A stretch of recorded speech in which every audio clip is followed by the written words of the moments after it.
អ្នកទាំងអស់គ្នាអ្នកខ្លះរៀនជប៉ុនដើម្បីតែមើលអានីម៉េមើលគំនូរជីវចលផ្សេងៗរបស់ជប៉ុនអញ្ចឹងទៅហើយអ្នកខ្លះទៀតរៀនជប៉ុនដើម្បីចង់ប្រឡងទៅតរៀនអាហារូបករណ៍នៅប្រទេសជប៉ុនទៅរៀនបន្តនៅជប៉ុនអញ្ចឹងទៅរៀនអ្នកខ្លះទៀតរៀនដើម្បីទៅធ្វើជាសិក្ខាកាមអ្នកខ្លះទៅជាពលករអ្នកខ្លះទៀតក៏ខ្លាយទៅជាបុគ្គលិកពេញសិទ្ធិហើយអ្នកខ្លះទៀតទៅធ្វើបុគ្គលិកផ្នែកជំនាញបច្ចេកទេសមើលថែទាំមនុស្សចាស់ឬក៏គ្រូពេទ្យអីបន្តទៀតឬក៏អ្នករកស៊ីអីផ្សេងៗនៅជប៉ុនតែយើងរៀនបែបមិនទៅរៀនតាមលំដាប់លំដោយមិនទៅដើម្បីឲ្យយើងឆាប់បានប្រឡងយកសញ្ញាបត្របានដែលអាចធ្វើការឲ្យគេបាន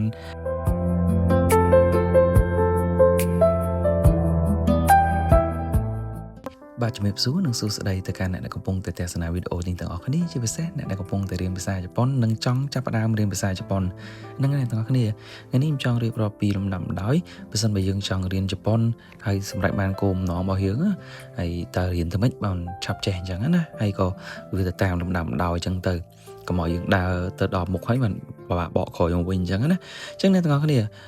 អ្នកទាំងអស់គ្នាដែលបានរៀនភាសាជប៉ុនច្បាស់ជាមិនអាចឆ្លងផុតរំលងនៅហីរ៉ាកាណាកាតាកាណាបានទេអញ្ចឹងអ្នកទាំងអស់គ្នាត្រូវរៀនទិញហីរ៉ាកាណាកាតាកាណាហ្នឹងឲ្យ start ហ្នឹងហើយអ្នកទាំងអស់គ្នាបន្ទាប់ពី start ហើយអ្នកទាំងអស់គ្នាត្រូវឆ្លងកាត់សភៅ2ក្បាលទៀត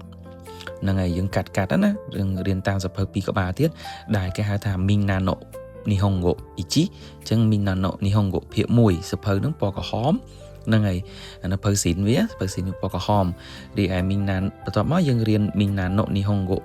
នេះហ្នឹងហើយភាគ2សភៅ Minano Nihongo ភាគ2នឹងផងដែរគឺមានកម្រិតពណ៌ខៀវហ្នឹងអ្នកទាំងអស់គ្នាត្រួសនៅក្នុងមេរៀនហ្នឹងហើយចូលទៅដល់យើងគេនឹងរៀបរាប់អំពីហិរ៉ាកាណាកាតាកាណាបរិញ្ញាយើងអញ្ចឹងណាហ្នឹងហើយបន្ទាប់មកយើងរៀនអំពីតួអង្គនៅក្នុងនឹងមានអ្នកណាគេខ្លះអញ្ចឹងអ្នកទាំងអស់គ្នា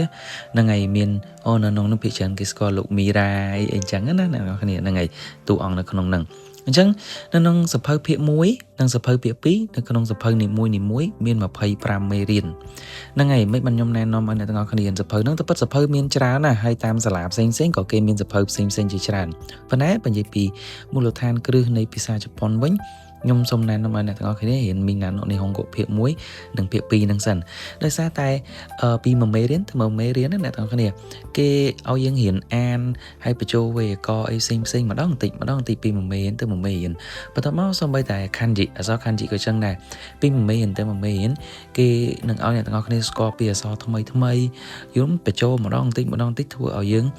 ចាប់ចេះចាប់ចាំអញ្ចឹងណាអ្នកទាំងអស់គ្នានឹងអ្នកទាំងអស់គ្នាសរុបសេចក្តីមកសម្រាប់មូលដ្ឋានគ្រឹះរបស់ភាសាជប៉ុនអ្នកទាំងអស់គ្នាហ៊ានហីរ៉ាកាណាកាតាកាណាឲ្យចេះសរសេរឲ្យចេះចាំ start